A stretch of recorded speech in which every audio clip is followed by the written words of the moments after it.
Tá só as bombas e a gente já começa falando sobre Alexandre Corrêa. A gente sabe que ele é uma pessoa que sempre que pode está envolvido em novas polêmicas e temos uma atualização envolvendo aquela situação, Daniel, que a gente sempre fala, né? Ontem trouxemos aqui uma informação sobre a venda de um imóvel da Ana Hickman de 40 milhões de reais, que a Ana Hickman está tendo dor de cabeça para vender. Tem recorte aqui no canal para vocês saberem. E no final da pauta eu perguntei, né? Será que esse dinheiro vai todo para Ana Hickman? Será que vai uma parte ali para o Alexandre Corrêa também? E aí surge hoje uma notícia que não tem a ver exatamente com isso, mas envolve um imóvel, não é isso? Envolve, na verdade, uma condenação. Alexandre Corrêa, ex-marido da Ana Hickman, ele foi condenado a pagar uma multa de 24 mil reais por má-fé processual. Essa quantia deve ser paga por ele, né? Por ele justamente ter apresentado um imóvel que nem é dele como garantia do pagamento de uma dívida, conforme informações aí do portal Léo Dias e do UOL. Essa dívida, gente, é sobre o processo do fundo de investimento Valicred, que cobra ali do Alexandre Corrêa e da Ana Hickman o valor de 2,4 milhões de reais de todo aquele problema de empréstimos que a gente tinha trazido aqui nos últimos meses, né? Que tinham sido feitos em nome da Ana Hickman e das empresas Ana Hickman. O problema é justamente que o Alexandre, ele ofereceu ali como penhora um imóvel em Itu, interior de São Paulo, mas que nem é dele.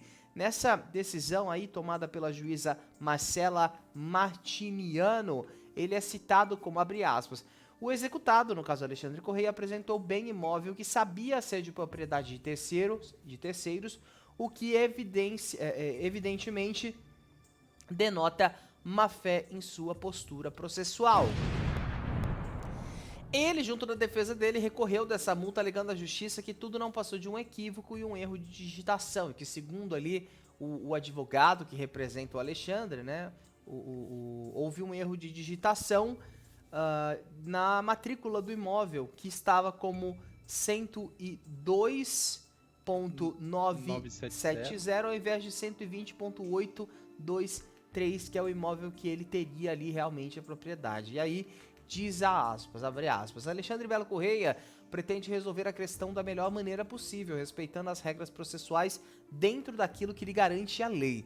O erro da parte foi totalmente excusável, um equívoco que somente foi notado após a publicação da decisão, declarou ali o advogado de defesa do ex da apresentadora Ana Hickman. E aí, gente, a gente vê que assim, eles até colocaram, né, é com enorme tristeza quando em processos judiciais nos deparamos com a ausência de decoro, da ética e da lealdade processual, disse ali o fundo, né, que está querendo o pagamento dessa dívida.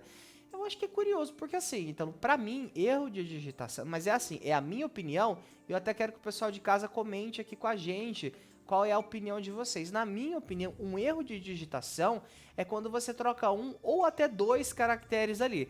Agora, a gente tá falando de 102.970, 120.823 são números completamente diferentes. E eu olho aqui no meu teclado, ó, o 9 ele é perto do 8, ok, mas o 7 ele é muito longe do 2, e o 3 também tem uma distância considerável do 0, né? Não é tão fácil assim você confundir. Isso é muito estranho, estranho. É no mínimo esquisito mesmo, né? Ele apresenta, claro, agora a defesa, um recurso que ainda não foi analisado pela justiça, mas realmente, né, é um erro de digitação assim muito crasso.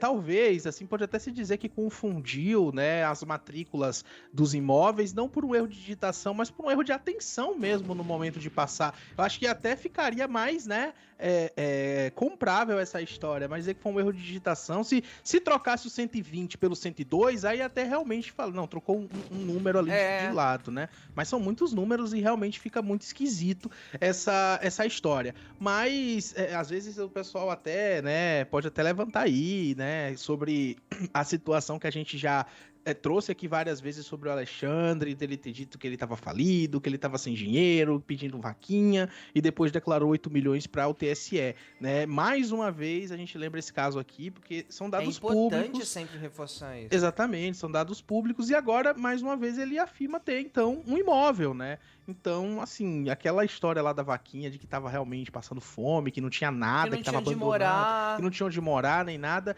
realmente fica um pouco difícil da gente entender o porquê que ele optou por usar essa narrativa naquela época, né? Obviamente que o espaço está aberto se ele quiser se manifestar, mas que a gente questiona aqui e sempre vai questionar é verdade, né? Mas tá aí, foi o recurso, então foi apresentado, né? O advogado fez isso aí, mas a justiça ainda não analisou esse recurso do Alexandre Corrêa, que ainda segue se envolvendo em mais polêmicas. Claro que, mesmo que não sejam polêmicas públicas, as polêmicas judiciais acabam chegando a público de alguma forma, Com né? certeza. E essa é mais uma, essa não é a primeira vez, né? A gente viu ali toda aquela questão das assinaturas, que saiu, inclusive tem recorte aqui no canal, uma decisão de que a justiça colocou ali, definiu quem que vai ser o responsável por analisar as assinaturas para saber se são assinaturas mesmo da Ana Hickman, se foram supostamente falsificadas, se foram de fato falsificadas, né? E aí teve também aquela suspensão da dívida em nome da Ana Hickman, passando a dívida para o nome do Alexandre Corrêa, porque teria aí, de acordo com os bancos, né, ficado provado de que a Ana Hickman não tinha essa ciência, né, do que estava acontecendo. Então, assim, aquilo, banco não perde nunca. O banco nunca vai abrir mão de nada. A gente sabe disso. O banco tira a casa das pessoas, deixa a pessoa na rua. O banco tira o dinheiro da pessoa, deixa a pessoa dura. O banco vai tirar até a tua roupa se deixar. Para o banco tá tomando essa decisão de tirar a dívida do nome da Ana e passar para o Alexandre, coisa tem. Não estou falando. Teve ali. Exatamente, não foi de graça, né? Não estou eu aqui falando que Alexandre Corrêa cometeu nenhum tipo de fraude. Não estou dizendo isso. Mas é Porém, estranho. é esquisitíssimo, né? Toda essa situação. E assim, parece que a situação dele vai se complicando mesmo, né? Sempre que tem uma nova atualização nesse caso. Mas nesse caso, juntamente ao fundo de investimento Valecred, é o que a gente tem no momento de informação, é de que houve sim, então, essa correção por parte da defesa dele, falando aí que foi um erro de digitação, que mais uma vez eu digo, né? Eu acho que tá mais para um erro de atenção na hora de pegar o número do que o erro de digitação. Isso porque eu não quero dizer aqui má fé. Eu não quero afirmar que foi má fé, né? Eu estou aqui seguindo o que o próprio advogado dele disse aí, que inclusive a dívida em questão, gente, é do valor aí de 2.400.000 reais, tá? O processo do fundo de investimento Valecred, então, que tá cobrando tanto do Alexandre quanto da Ana Hickman esse valor de 2.400.000 reais, e o Alexandre tinha apresentado uma residência que não era dele, né, como para o pagamento da dívida, um imóvel para isso, e que foi aí, de acordo com a justiça, provado que ele não é o dono, e depois foi corrigido esse número de matrícula. Vamos ver o que a justiça vai decidir, né, com base nesse recurso dele, porque ainda não foi analisado.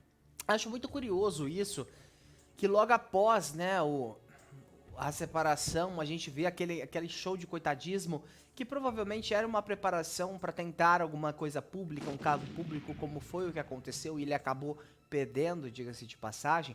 Todo aquele coitadismo nas redes sociais, e me cancelem, gente, eu realmente não me importo com isso. Aquele coitadismo nas redes sociais de, estou passando fome, não tenho onde morar, estou morando de favor na casa de amigos, em apartamento de amigos que me cederam aqui e tudo mais. E aí surge do nada uma casa de luxo em Itu, sabe? E do nada surgem 8 milhões na conta dele, porque ele declarou isso pra justiça. Reforçando que não é em conta, é 8 milhões em patrimônio total, patrimônio, né? É verdade. Isso. Mas que tinham valores em conta que Sim. eram extremamente consideráveis. E a gente tá falando do que ele declarou antes de concorrer a esse cargo público.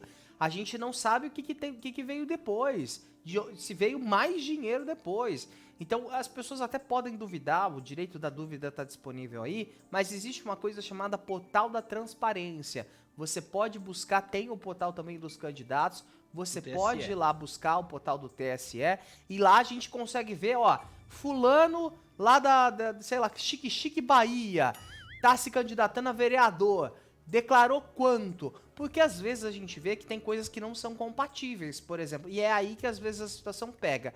Mas também existem candidatos que não declaram tudo. Não declaram. Assim como tem gente que não declara tudo no imposto de renda. É errado? É errado.